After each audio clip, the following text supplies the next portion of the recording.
From a standout soccer player at Santa Clara to star assistant coach at Stanford that included a couple national championship wins to now head coach of the UCLA women's soccer team. She is Margueritte Aozasa, and she joins us now on episode 38 of the Masters in Coaching podcast. Let's go!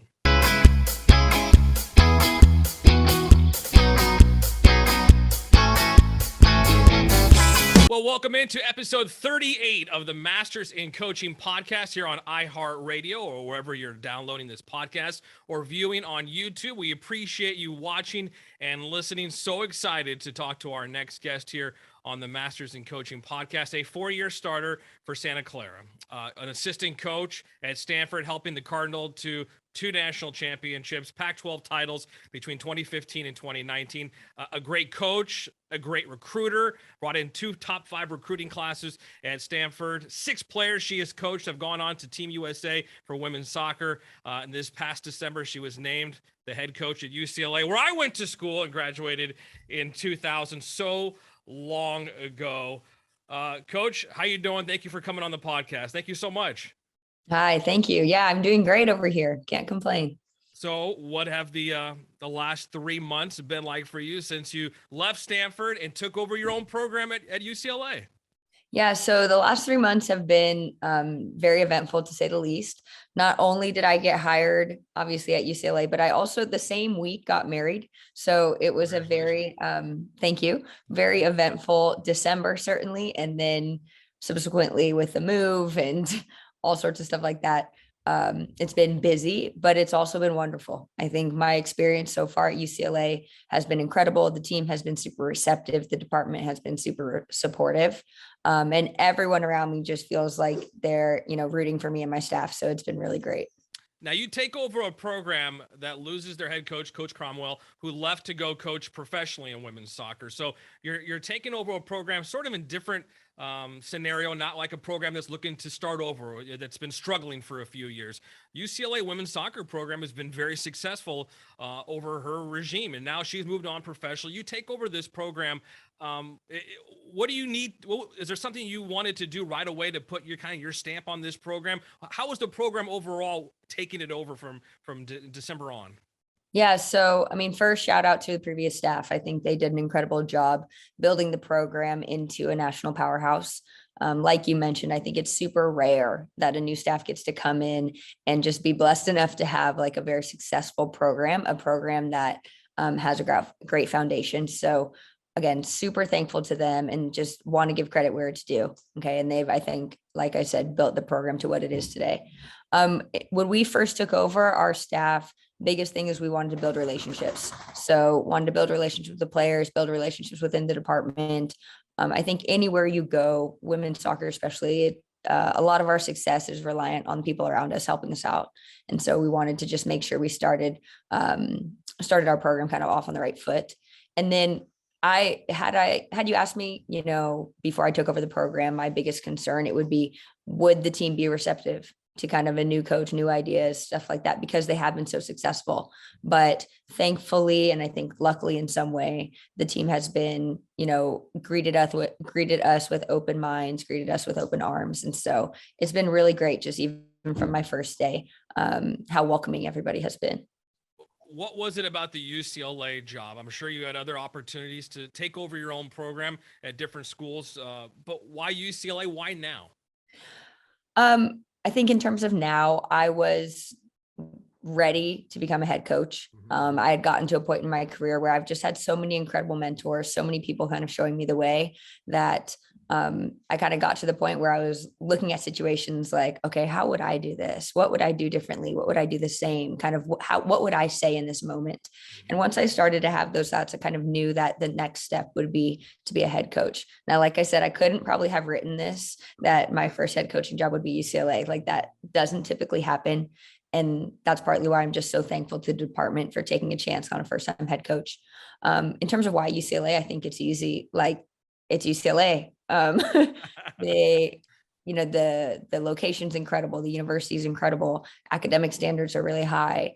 It's just a competitive culture, like a championship culture within every single sport. And I think again, being so fortunate, it's a program we could step into and expect to win right away, or not expect to, but like that's the hope, that's the expectation, that's the goal.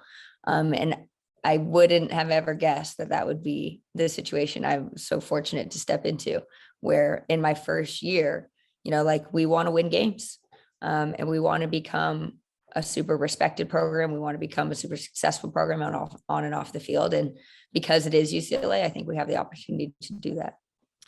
When you come in and take over a new program, your philosophies, were they similar to the previous coaching staffs? Was it a big adjustment for your team the last 3 months, not only getting to know you and your staff, but maybe changing some philosophies and styles and approach to the game? Yeah, I think thankfully, in terms of how we want to play, there's going to be a lot of similarities. I have always really respected the previous staff because they play like a beautiful, exciting brand of soccer. And so we get to kind of just build upon that. Things we want to add, I think the defensive side of the game, that's a part of the game that I love and enjoy and like get excited about. And so that's something that we want to kind of inject into the current or like into what we took over. So we always say like we want to be just as dangerous without the ball as we are with the ball. Like we want to be just as feared without the ball as we are with the ball. So that's something new. But I think aside from that, culturally, we just want to make sure, and it's not to say that the previous staff wasn't doing this, but I think our staff, we really want to just be as player centered as possible. Make sure that our student athletes feel heard, make sure that they feel supported, make sure that it's a positive experience. And I think we've done a great job over the last 3 months, kind of laying that foundation. In anticipation of being a head coach, did you along the way, so successful at Stanford and helping that program and building it up to where it is and winning those national championships? And I mentioned the recruiting classes and how you've kind of put your imprint on the women's soccer. Have you kind of put together like list like, hey, when I take over a program, this is what I'm going to do. This is what I'm not going to do. Okay, I like sort of this technique, this philosophy, kind of pulling from previous people you've worked for or mentors and coaches in your life? Yeah, so I've been super fortunate. I've had 3 kind of main mentors, I think, in my coaching career thus far. One, Albertine Montoya, who was my youth coach. From him, I just tried to bring the passion, like the love for the game, the enjoyment, the excitement. I think as a staff, we really believe like if we come to work excited every day, if we come to work loving the game, then by default, our players latch onto that. And we want that to be a huge part of our program. I was really lucky. I played at Santa Clara University, like you mentioned. So I played for Jerry Smith. And from him, just this competitiveness, a willingness to adjust, a willingness to be creative, think outside the box, kind of do whatever it takes to get an advantage, especially on game day. When I was there, I think we played like, I don't know, a different system every single game or just a little tweak every game. And so just having that flexibility and also not just the flexibility, but also the willingness to make those changes is something that I want our team to have. And then lastly, playing or coaching for Paul Ratcliffe. One thing that I really want to bring from Stanford is just his ability to manage a staff. I think he was a huge mentor to me in that he empowered me every single day. He made me feel part of the program. Even when I was a first-time assistant, like not really knowing exactly what to do, he was always asking me, like, how can I help you? How can I get you to the next step? What do you need from me to help you continue to develop? So my hope is that the staff I have stays with us for a long time, but I know college soccer that there's going to be turnover. And so I hope that I can just be a great leader to my own staff. I want to get back to that word you just mentioned, leader, because it got brought up a lot, especially when you got hired at UCLA. But before that, when did you know you wanted to get into coaching? While you were playing at Santa Clara, did you kind of have in the back of your mind, hey, I want to stick around soccer as much as I can for as long as I can, and I want to get into coaching?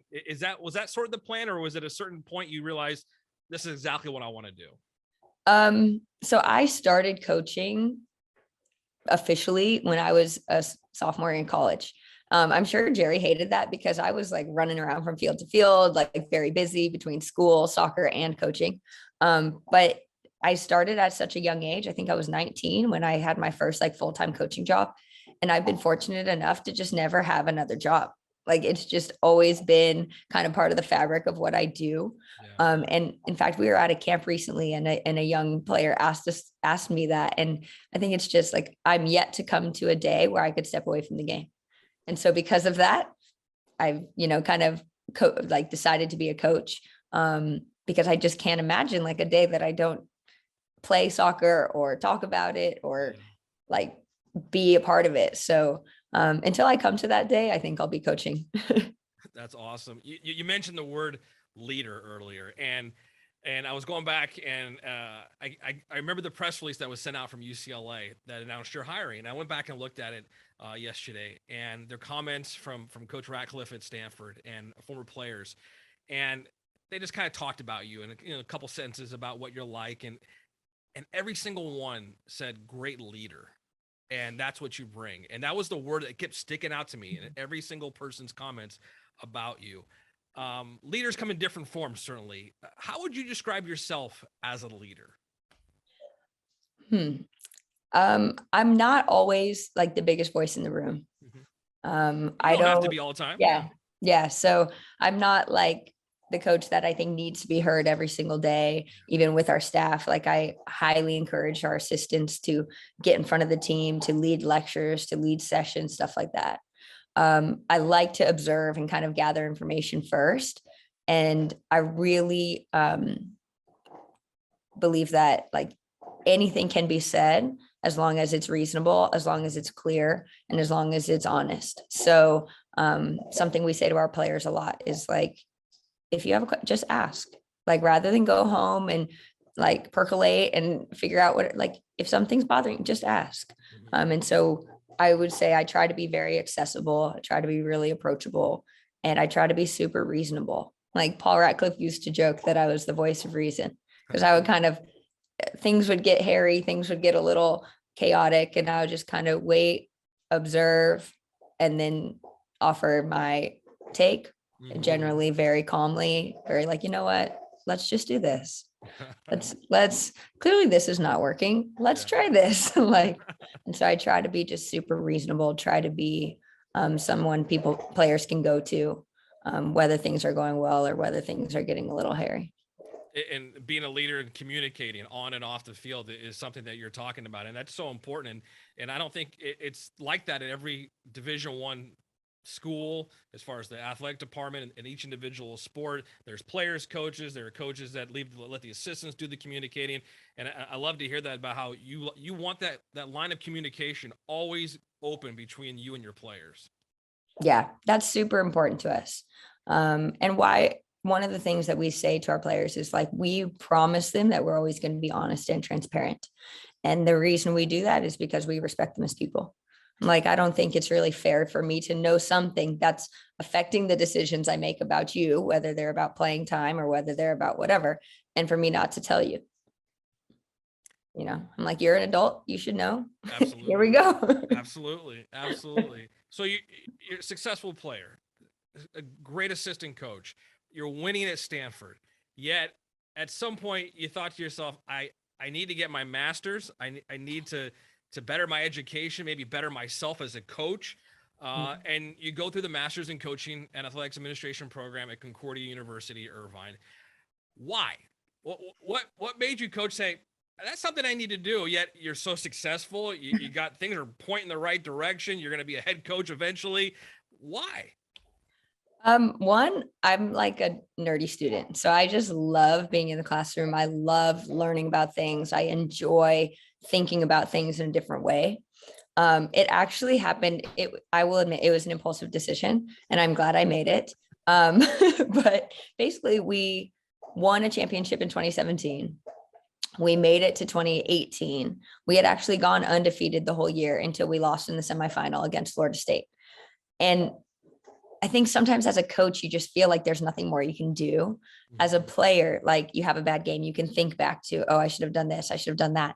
But as a coach, you're just like, well, that's how it went. Like sometimes you just feel a little helpless. Right. And so in that moment when we lost, I was thinking, my first thought was, I'm plateauing. I need to do something to learn more. I need to do something. I think even just to like calm my guilt of losing. Like I needed to do something that made me feel I was making progress so that then we wouldn't lose again in the Final Four. So, again, it was a little impulsive, a little like my competitive side came out a little there, I think.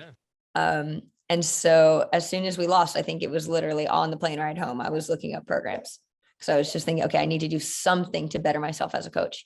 And so I looked into Concordia. It all worked out. I had an incredible experience. And I think the process of getting my master's really helped me instill some clarity in my coaching philosophy and kind of what I wanted to be, who I wanted to be, I guess you could say, as a leader. If you didn't go through the program, whether it was at Concordia or anywhere else, just to kind of grow, I guess, and mature as a coach, do you think you'd be where you're at right now at UCLA, taking that step to be a head coach in the Pac-12? I'm not sure. Obviously, we will never know, but I will say I felt much more prepared. I think things like coaching philosophy really important to have, just like near and dear to your heart. I think going through the program helped me do that. There was a course I took that was from the perspective of like prospective head coaches or prospective athletic directors. And that one, I think it was called like Intercollegiate Athletics in America, something like that. And that one really helped me just get a lot more focused in kind of, okay, what does a head coach job look like? What does an athletic director look like? Like examining the college game kind of from a different lens, which was great because admittedly being at Stanford, like that is a very unique experience, especially having the success we had. Like that's a very unique experience. And one of my greatest hesitations in becoming a head coach was that I thought like, I'm not going to be head coach at Stanford. And my experience is so unique. Will it be applicable to the next program that I take over? And so in doing the master's, I kind of got to do those thought experiments without having gone through the like actual experience of being in a different program. This is kind of a broad question about women's soccer, but where in your time as playing, and you just got done playing a few years ago, you're still young, and coaching pretty long ago. no, it's not. And now as a head coach, just I guess in the last 10 to 15 years, is the growth of women's soccer taken off to the point where you thought it'd be, and where can it go? What needs to be done? Where in your mind, kind of what can it do to reach a bigger audience year round, whether it's not just every 4 years at the World Cup or every 4 years for the Olympics. It's constantly on people's. I know the women's league here, we got the team here in Los Angeles as well, but is it going in the right direction, you think? Yeah, I definitely think it's going in the right direction. I think so much of it is going to rely on the fan base. And thankfully, that's something that we are all directly involved in, something we encourage our players. We laugh with them. Like, we'll ask, how many of you guys want to play professionally? They'll all raise their hand and we'll be like, okay, great. How many of you watched NWSL games this weekend? And if there's not the same number, I'm like, well, then you might not want to play as much as you think. Wow. Because you need to be the biggest fans of that league. Like if you want that league to grow, you need to be a huge fan of it. Right. And you need to start expanding that support so that in 2 years' time, in 3 years' time, the league has grown and the fan base, most importantly, has grown. What's really, I think, encouraging is the growth of women's soccer, I think, overseas. Just this week, Barcelona, Real Madrid played and drew over 90,000 fans. Wow. Like that's incredible. And so I do think it's trending the right direction, but I also think because it's soccer and we're in a country maybe that soccer is not always the premier sport, like we need to make a conscious effort to support the leagues and continue to give players coming out of college or coming out of high school opportunities to play at that next level.